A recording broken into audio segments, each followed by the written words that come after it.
it's Sarah with Obadiah's, and today I am here to do a technical overview for you guys on the Drolet Heat Commander EPA-approved wood furnace. That's this guy right here. So I'm going to give you basically kind of all of the technical details you need to know about this unit. Number one, it's EPA-approved and tax credit qualified. For this year, 2022, you can write off 26% of the cost of the unit, and 2023, I believe you can write off 22% of the cost of the unit. So now is an excellent time to purchase an EPA tax credit approved appliance if you are looking for one to heat your home.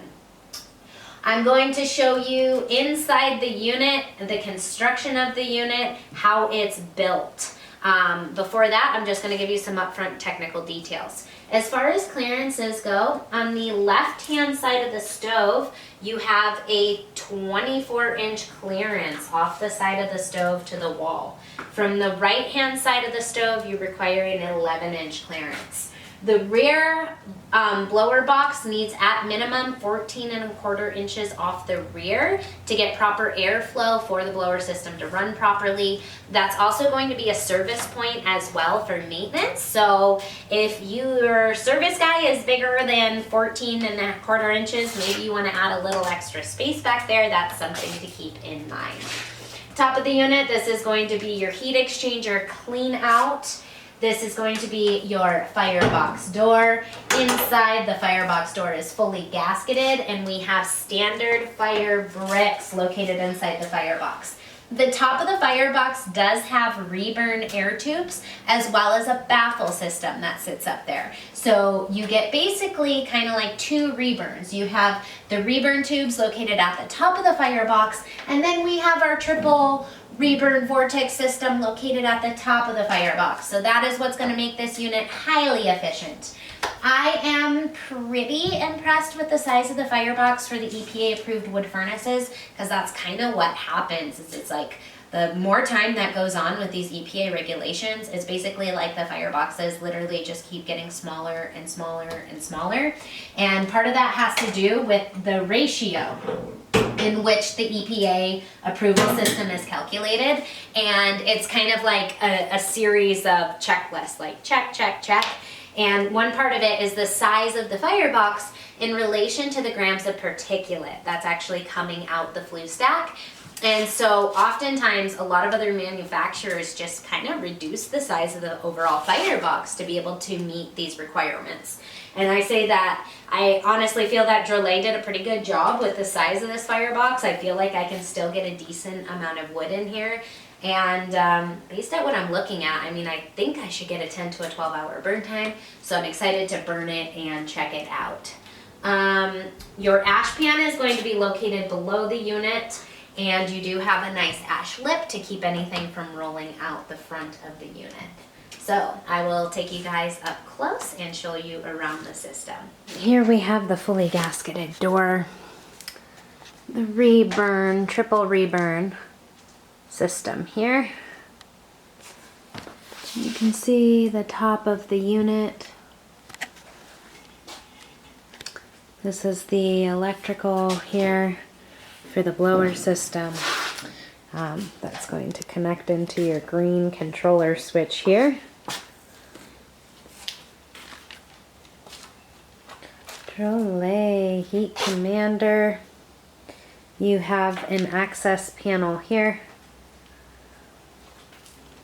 Here's your blower cabinet box, which comes on the rear of the unit. It came pre-attached. You do have a rear vent flue here. You need to connect into a T.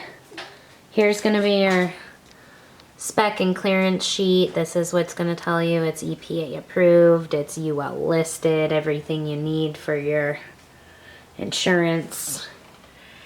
Here's your serial number.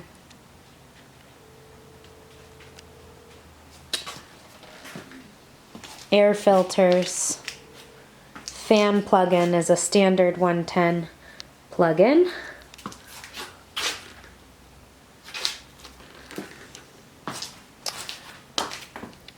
I do love having a glass door on the firebox as well. Here you can see it is a standard fire brick bottom. Air tubes baffle system located at the top. Standard 2-layer of fire brick all the way around. That cast iron grate, you'll just lift that up. That's where your ashes fall through. And here's your ash pan located at the bottom of the unit. So super simple, nice airtight latching mechanism here on the door. Perfect. Here we have the plenum. We literally just screwed the sheet metal pieces together here and then put the top box on. It does come with 3 knockouts on each side and 2 in the front and 2 on the back. We are going to take this and we are going to put it on top of the furnace here. And then this little probe, which I forgot to mention in the unpack video. This is your probe that goes in the plenum. This is what controls the blower based on the temperature. If you do not have this probe, your blower will not kick on. Sometimes you might need to make some adjustments here to make it fit. This is just simple sheet metal. This hole located here is going to be where the probe installs. If you guys find these technical overviews helpful, please don't forget to give me a quick little thumbs up. Click that subscribe button in the corner of the channel. The more likes I get, you guys, it helps me out so much. I love to try and show you guys everything that you need to know up front.